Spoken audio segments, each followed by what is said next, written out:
What's up, Sooner Nation? Welcome to the Sooner Surge. A little over 24 hours away from the kick, Arizona versus Oklahoma in the Alamo Bowl, San Antonio, Texas. A big story heading into this game, guys, is what's the Sooner defense going to look like against this highly touted, very prolific offense in Arizona with a pretty elite quarterback that they have and some guys on the outside. It's going to be a good test for OU's defense. And OU has Stutzman coming back, Billy Bowman coming back. So they have kind of those cornerstone guys. So I think the expectations for Sooner fans is, hey, we should be able to perform at a high level with that time off, get everyone healed up, have BV's game plan intact. Let's talk about this matchup of the OU defense versus the Arizona prolific offense. Yeah, the OU defense really didn't lose anyone to an opt-out. The biggest name was Key Lawrence transferring, and that was about it for the defense. And Lawrence wasn't even an everyday starter. It just depended on who was healthy and the kind of just the first unit trotted out for that game, kind of alternated between him and Reggie Pearson. And then Peyton Bowen was healthy back half of the season. He even could have got thrown into that mix. So hopefully he's healthy, completely healthy for this bowl game, as the entire back half of the season, after a great performance against Texas, has just been plagued with that foot ankle injury. So, yeah, for the defense, you're going up against a top 20 offense. Arizona's ranked 17th in total offense.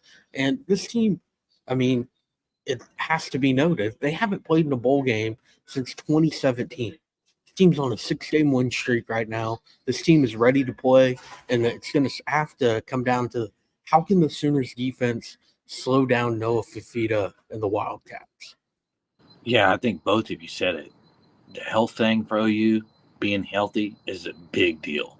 Especially you look at a guy like Danny Stutzman. He played pretty much the second half of the year, banged up multiple injuries with the stinger, with the leg injury. I think just he was fighting through a lot, and so him being healthy is a big deal. And I also think if you look at Brent Venables' defenses, when they have more than a week to prepare, they usually play pretty good. And I think OU will play pretty good defensively.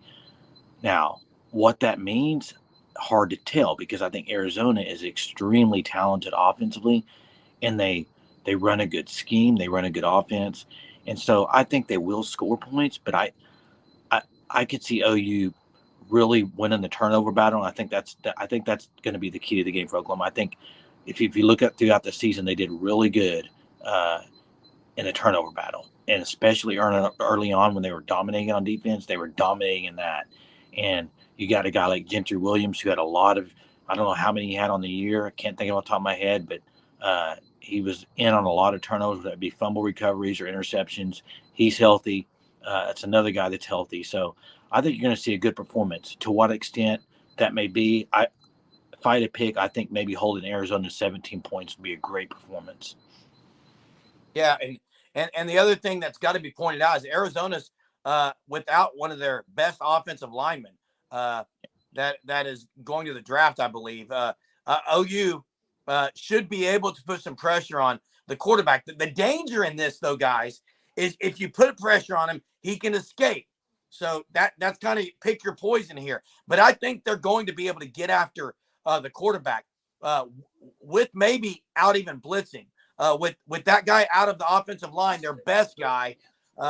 You also got the combo on OU side, a guy like Bothroyd who's really here. I mean, for himself, it's his last collegiate game. For himself, a lot to kind of end it on.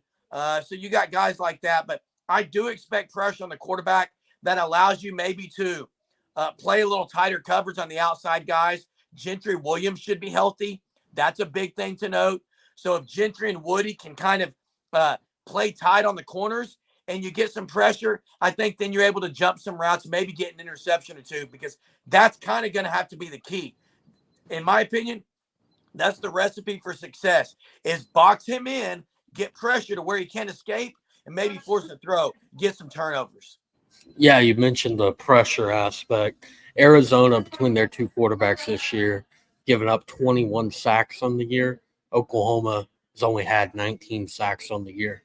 So even with their only opt-out being on the offensive line, it's going to be a battle there.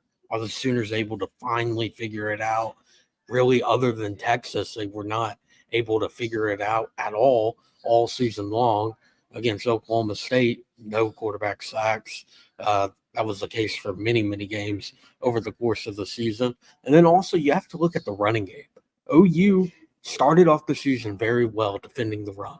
And then that midpoint hit against Texas, where you're playing a really good running back in Jonathan Brooks.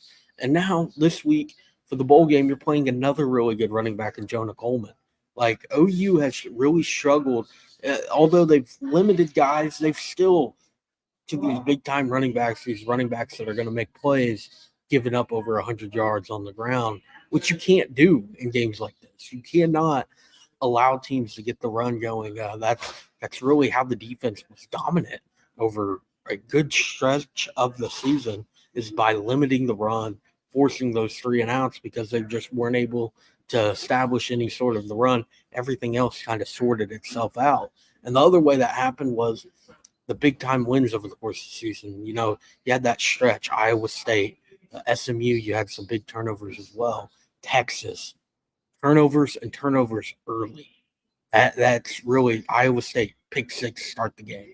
That really got the team going, put up 50 points that day. Texas, pick it off on the second throw from Quinn Ewers, or second play, I think it was first throw, and you end up pulling off that win against a team that's now a game away from playing for a national championship. So Noah Fafita, freshman quarterback, doesn't make many mistakes so far, 73% completion, only 5 interceptions on the year. Have to make them make those freshman mistakes in this game. That's right. And if you look at OU's last game against TCU with the freshman quarterback, OU got some turnovers there in that game. So, but there's a couple of things I'm looking for in this game, and I've watched some of Arizona.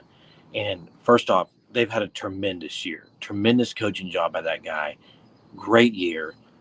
I will say this: the Pac-12 is not the best defensive league. Okay, so they put up points. And if you go to OU, and this is the number one thing I'm watching for Thursday night, is how physical will OU be on defense. If you go look at OU's season, when they were physical, they dominated. When they weren't, they lost. I mean, go look at Kansas. They were not very physical. They lost. OSU, they were not very physical. They lost. You could even carry that on to TCU. They weren't physical in a lot of the game. So I think that kind of is the montage of OU's defense. When they're physical, they're hitting and tackling well, they're a really good defense. When they're not, and maybe that's too basic of a comment, but to me, it's just kind of translated on the field when they're being physical. And I'm not talking about just the defensive line. I'm talking about linebackers, defensive backs, all of it.